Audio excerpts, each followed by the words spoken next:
programme vous est offert par Illico Cash.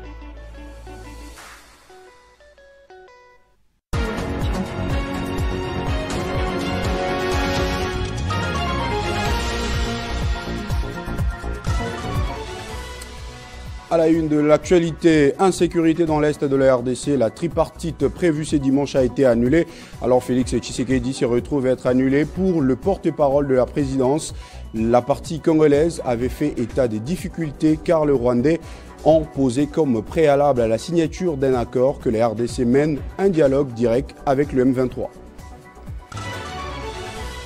C'est ce dimanche que la population de Massimanima et Yakoma, pour ces législatives, la CENI indique la procédure et les consignes à respecter par les électeurs. Vous écouterez dans ce journal les directeurs de communication de la CENI, Jean-Baptiste Itipo.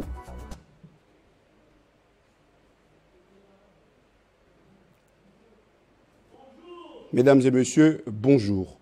D'abord, en off et en image, les pourparlers prévus dimanche entre Félix Tshisekedi et Paul Kagame destinés à mettre fin au conflit dans l'Est de la RDC ont été annulés. Peu avant l'annonce de l'annulation de ces dimanche matin, la partie congolaise avait fait état des difficultés car le Rwandais ont posé comme préalable à la signature d'un accord que la RDC mène un dialogue direct avec le M23, a déclaré l'AFP Giscard Koussema, porte-parole de la présidence congolaise, mettant en mal la perspective d'un accord à l'issue de l'encontre de deux chefs d'État qui était prévue dans la journée.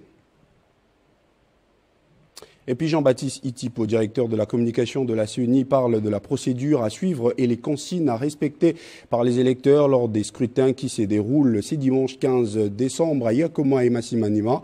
Il annonce également des mesures sécuritaires et organisationnelles qui ont été prises pour que les élections se déroulent dans les calmes. Des choses ne peut se rendre dans un bureau de vote pour voter, que le lecteur régulièrement inscrit sur les listes électorales de ces deux circonscriptions électorales. C'est-à-dire, l'électeur ou l'électrice doit avoir entre ses mains sa carte d'électeur valide et son nom doit figurer sur la liste électorale de la circonscription. Et muni de sa carte, le lecteur s'oriente vers son site de vote. Le site de vote est généralement l'endroit où chaque électeur ou électrice a obtenu sa carte d'électeur. Et il sera reçu par l'assesseur suppléant qui travaille dans un bureau de vote. Il oriente vers l'assesseur numéro 1 qui lui détient la liste électorale. Et la même liste électorale est affichée devant le bureau de vote. Et l'assesseur numéro 1 prend la carte d'électeur du votant et remet cette carte à l'assesseur numéro 2. Et il oriente vers le président du bureau de vote qui remet à chaque électeur ou électrice le bulletin de vote qui doit être nécessairement paraphé par le président et le secrétaire du bureau de vote. D'abord, il y a une très forte présence policière partout, même au niveau des secteurs, et à Massimanimba sur place, mais aussi les dispositifs électroniques de vote qui seront utilisés ne sont pas ceux qu'on a utilisés par le passé. Ce sont des dispositifs qui sont partis de Kinshasa, déployés par la CENI elle-même jusqu'au niveau du site de vote et au niveau des bureaux de vote. Ça, c'est au niveau du personnel, tout le personnel qui travaille sur place à Massimanimba est parti du siège de la CENI ici à Kinshasa. Il y a d'autres collègues qui sont là sur le terrain, qui jouent le rôle de point focaux, point focal logistique, point focal informatique, point focal chef d'antenne, et avec l'ensemble du personnel qui est même dans la supervision opérationnelle sur le terrain, même au niveau des villages, il y a les agents de la CENI qui sont là. Le centre culturel et des arts de l'Afrique centrale construit par la Chine en diagonale du Palais du Peuple à Kinshasa a enfin ouvert ses portes. Il comprend d'un grand théâtre et d'une capacité de 2000 places avec une scène modulable et un autre plus petit de 800 places. Il abrite aussi l'Institut national des arts l'INA qui a désormais une nouvelle adresse avec un cadre moderne et idéal pour l'apprentissage. Il comprend également des chambres de haute, une salle de danse et des amphithéâtres de 800 et 300 places. On y trouve aussi 3 studios d'enregistrement modernes pour la création musicale.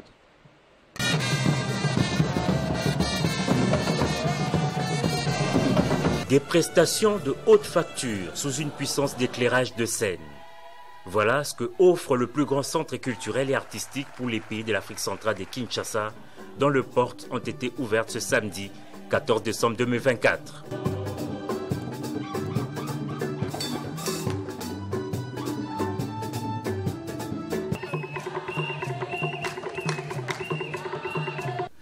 Situé sur le boulevard Triomphal, en face du Palais du Peuple à Kinshasa, ce centre culturel et artistique est d'une superficie de 93 000 mètres carrés et abrite une salle de spectacle de 2000 places, 2 amphithéâtres de 800 et 300 sièges, des studios d'enregistrement des dernières générations, une salle de danse ainsi que des chambres pour accueillir les hôtes. Ce samedi, le président de la République Félix-Antoine Tshisekedi Tshilombo, qui avait lancé les travaux en 2019, revient sur le site pour la cérémonie d'inauguration. Installé dans la tribune, le couple présidentiel aux côtés de nombreux officiels a suivi quelques allocutions des circonstances. Prenant la parole, l'ambassadeur de Chine en RDC a salué l'excellence de l'amitié sino-congolaise à travers ces centres, fruit de la coopération entre les deux pays. Un centre qui devra devenir le carrefour où se tissera les arts et la sauvegarde du patrimoine national, comme l'a fait remarquer la ministre congolaise de la Culture, des Arts et des Patrimoines. Yolande Elébé a par ailleurs invité les bénéficiaires à en faire bon usage. Des mots qui ont précédé ceux de la ministre de l'Enseignement supérieur et universitaire et celui du ministre de l'Urbanisme et Habitat, représentant du ministre d'État des Infrastructures. Après les mots est venu l'acte symbolique. Le président de la République a procédé à la coupure du ruban symbolique, marquant ainsi l'ouverture officielle des portes du centre culturel et artistique. Et Félix Tshisekedi a rendu des hommages à ces grands notables de la Grande Orientale avec un parcours exceptionnel en tant qu'homme d'État. Les discours des funérailles a été lu par le président du Sénat, Jean-Michel Samaloukonde, dont nous vous proposons un extrait. Du sénateur honoraire Aouchai. En ce moment du deuil qui vous frappe, qui nous frappe si cruellement, nous savons combien il est difficile d'admettre qu'un être si cher nous quitte pour toujours. Au moment où la douleur vous étreint le cœur, les mots sont impuissants pour vous apporter la moindre consolation. Mais vous devriez au moins vous consoler d'avoir eu auprès de vous un homme aussi exceptionnel qui a fait la fierté de tous ceux qui l'ont connu. Au regard du témoignage qui lui est unanimement rendu ici. Puisse la présence de toutes les autorités et au rang desquelles son Excellence, Monsieur le Président de la République et chef de l'État, M. Félix-Antoine Tshisekedi Tshilombo, les membres des 2 chambres du Parlement que l'illustre disparu aura servi avec dévouement, les membres du gouvernement tant national, des gouverneurs et des gouvernements provinciaux et des membres des assemblées provinciales. Vous êtes de quelque réconfort dans la dure épreuve qui est la vôtre. Clôture la session de septembre ce dimanche. Hier samedi, la plénière de la Chambre basse du Parlement a examiné et adopté 5 projets de loi d'habilitation sollicités par les gouvernements et a déclaré recevable le rapport du Bureau sur les initiatives parlementaires au cours de cette session finissante. Ces rapports résument les activités menées notamment par les bureaux, par la plénière et par les commissions permanentes en spécifiant les décisions qui ont sanctionné chaque activité. Et puis Moussa Kabouankoubi Moïse, gouverneur du Maniema, dote à la province d'un budget exercice 2025. Ces budgets qui s'élèvent à plus de 407 milliards de francs congolais avec un taux d'accroissement de 30% par rapport au budget de l'année passée a été voté à l'unanimité par les députés provinciaux.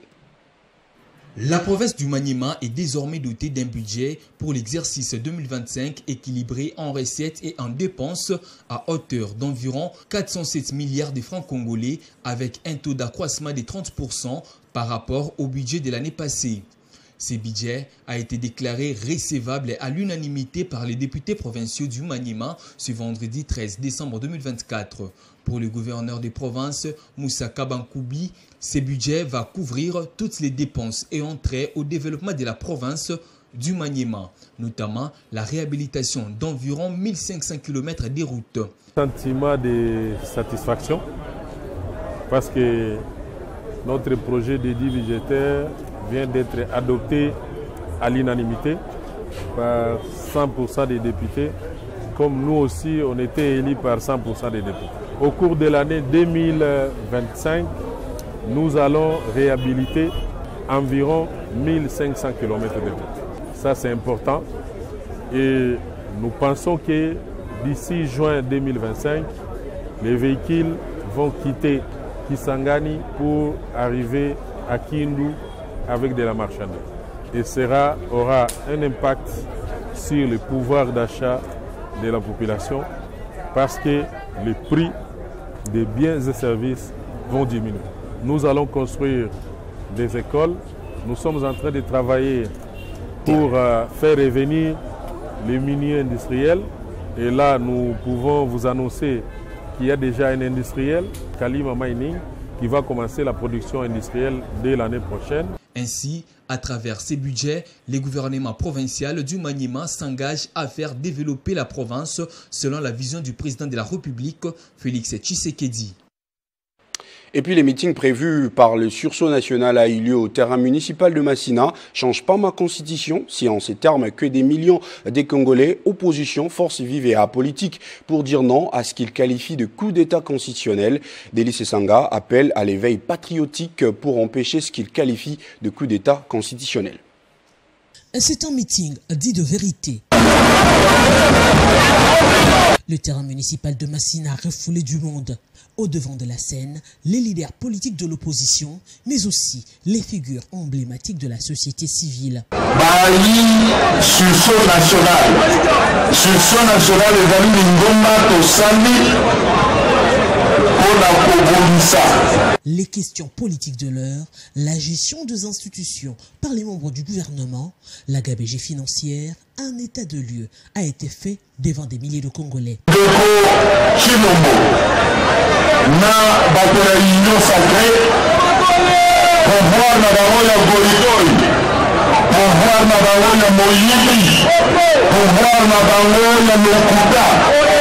Kalakala mingi pe awa na changu awa alobaka na bino nini alobaka na bino ye soki mwende escarmouche akobeta masasi wapi na Rwanda akobeta wapi na Rwanda lelo kuna na ese bitumbu sidi. Pour Délice Sanga, la question du changement de la constitution n'est pas à l'ordre du jour et le faire est un manque de considération du peuple congolais qui se retrouve dans la misère.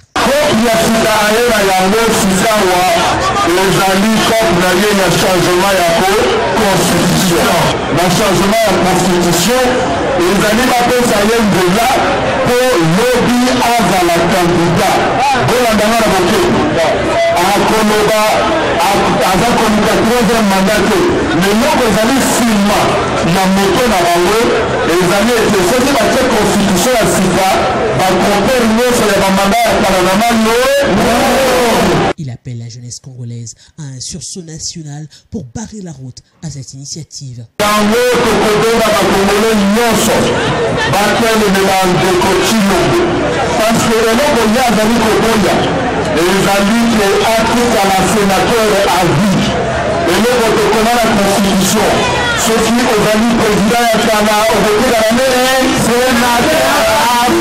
Plus qu'une mobilisation, ce meeting populaire dit de vérité s'est clôturé en toute quiétude. Projet de facilitation du commerce et intégration de la région des Grands Lacs. Une délégation de la Banque mondiale s'est rendue récemment à Idjoué, dans la province du Sud Kivu, pour une visite de supervision des travaux du site du marché transfrontalier de Moumba. Pour la matérialisation de ces projets financés par la Banque mondiale, les députés nationaux Miruo Akili Prosper a contribué à hauteur de 250 000 $ américains pour indemniser les familles qui seront affectées par ce projet. Ce projet de construction du futur marché transfrontalier de Moumba, nous sommes en territoire d'Idjoué au Sud Kivu, est attendu avec impatience par toute la population locale. Il a été salué par l'administrateur du territoire d'Idjoué, Celui-ci a exprimé sa gratitude envers la Banque mondiale à travers le PFCIGL et plus particulièrement envers l'honorable Dr Miruo Akili Prosper. Le coordonnateur du PFCIGL a pour sa part réitéré les engagements pris dans le cadre de ce partenariat avec la Banque mondiale. Toutes les promesses liées à ces projets seront tenues.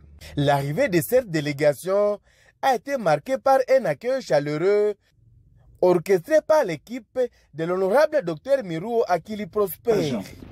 L'honorable Dr Miruo Akili Prosper tient à exprimer sa profonde gratitude à la Banque mondiale pour avoir choisi les territoires d'Idjwi pour l'exécution de ces projets de grande envergure. Malgré son importance stratégique pour le développement économique et l'intégration régionale, le projet Muumba a connu des obstacles.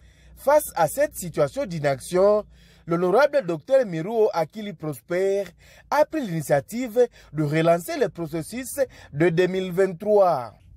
Reconnu pour son engagement indéfectible envers le développement, l'honorable Dr Miruo Akili s'impose comme figure emblématique dans son fief électoral. Et puis clôture à Kinshasa hier samedi de la campagne de sensibilisation des sessions des formations de jeunes entrepreneurs catholiques du Congo, une association regroupant les membres du parti politique Front des indépendants pour la démocratie chrétienne, parti cher à Fifi Masuka, gouverneur du Lualaba. 4 jours ont suffi pour qu'une centaine de jeunes entrepreneurs soient formés en matière de business model et plans. Cette session de formation a débuté par une phase préliminaire de sensibilisation sur l'entrepreneuriat. À la clôture, ces jeunes entrepreneurs, tous membres du parti politique FIDEC de la gouverneure du Lualaba, Fifi Masuka Saini, sont outillés pour faire face aux défis d'autoprise en charge en créant leur propre emploi. Ceci à la grande satisfaction d'Egina Machala, secrétaire générale du parti FIDEC. Je tiens tout particulièrement à remercier son Excellence Madame Fifi Masuka Saini, gouverneure de la province du Lualaba et autorité morale du FIDEC, ainsi que l'ensemble de personnes ressources qui ont animé cette session de formation. Je saisis l'occasion pour exprimer toute ma gratitude, en particulier à l'AGEC et à l'ANADEC, qui ont consacré de leur temps précieux à nos échanges sur ces thèmes particulièrement importants, qui est la méthode d'entrepreneuriat. Une session de formation vue comme une grande source d'inspiration et des connaissances nécessaires. Pour les présidents de la jeunesse des églises catholiques du Congo, c'est un pas qui est franchi et qui va conduire cette jeunesse à bâtir son avenir et surtout prendre son destin en main. L'autre temps fort qui a marqué cette cérémonie était la remise des brevets aux lauréats par la secrétaire générale qui, bien avant, dans son discours, avait signifié que son parti, avec à sa tête Fifi Masuka Saini, autorité morale, reste ouverte pour soutenir toute la jeunesse congolaise conformément à la vision du chef de l'État Félix-Antoine Tshisekedi qui ne ménage aucun effort pour la promotion de l'entrepreneuriat des jeunes en République démocratique du Congo. Hôtellerie et tourisme en RDC, Vatal Kinshasa a procédé ce samedi 14 décembre à la collation des grades de sa première promotion depuis son installation en RDC en 2020. 10 lauréats au total ont fini avec succès et sont désormais prenables sur les marchés internationaux du tourisme. Le ministre du Tourisme et celui de la formation professionnelle ont assisté à cette cérémonie. C'était une cérémonie haute en couleur, c'est samedi 14 décembre 2024 au Fleuve Congo Hotel. Cérémonie marquant la fin du parcours de la première promotion des Vatel Kinshasa démarrée depuis 2020. Moment historique pour cette première école privée de management en hôtellerie et tourisme en Afrique centrale. Depuis sa création, Vatel a déjà formé près de 45 000 diplômés, tous placés dans des hôtels 5 étoiles en tant que managers professionnels. Et pour cette première promotion, c'est au total 10 jeunes formés comme professionnels et à qui le directeur général de Vatel Kinshasa a demandé le courage et l'audace afin d'affronter ce beau monde de l'hôtellerie et tourisme. Chers bacheliers, Je vous encourage à embrasser votre rôle de leader dans tout ce que vous entreprendrez. Soyez audacieux, soyez innovants et sachez que le véritable succès se mesure autant par vos accomplissements personnels que par l'impact positif que vous pouvez avoir sur les autres. Le monde, et notre pays en particulier, a besoin de professionnels passionnés et engagés, capables de réinventer l'hospitalité et de créer des expériences uniques pour chaque client. Est venue ensuite la graduation proprement dite en présence du ministre du Tourisme et celui de la formation professionnelle. Une fierté pour ces lauréats simplement reconnaissants. Nous tenons à vous remercier car vous avez été nos mentors, nos soutiens et nos sources d'inspiration. Grâce à votre patience et votre dévouement, nous sommes aujourd'hui des diplômés prêts à affronter le monde. Vous nous avez transmis bien plus que des connaissances. Vous nous avez armés de valeurs, de persévérance et de confiance en nous-mêmes. Ces jeunes ont passé leur stage dans plusieurs pays à travers le monde et encadrés à Kinshasa par des professionnels. Aujourd'hui, nous sommes fiers de ces étudiants et nous sommes fiers du label Vatel. Pourquoi? Parce que quand bien même l'école a débuté pendant une période très difficile, mais 4 ans après, nous avons des étudiants qui sont sortis et le 30% des étudiants ont déjà leur contrat de travail. Donc, ce qui signifie que Vatel produit des bons fruits. Des témoignages et des encouragements étaient également au rendez-vous. Le tout s'est terminé dans une ambiance festive. Cette journée est terminée, je vous rappelle tout de suite le principal titre. Insécurité dans l'Est de la RDC, la tripartite prévue ce dimanche a été annulée alors que Félix Tshisekedi se retrouve sur place à Luanda pour le porte-parole de la présidence. La partie congolaise avait fait état des difficultés car le Rwandais ont posé comme préalable à la signature d'un accord que la RDC mène un dialogue direct avec le M23. Et puis c'est dimanche que la population de Massimandima et de Yakoma vont voter pour ces législatives. La CENI indique la procédure et les consignes à respecter par les électeurs. Vous avez écouté dans ce journal les directeurs de communication de la CENI, Jean-Baptiste Itipo. Fin complète de ce journal, madame, messieurs. Merci à tous de l'avoir suivi. L'information reste en continu sur Télé 50.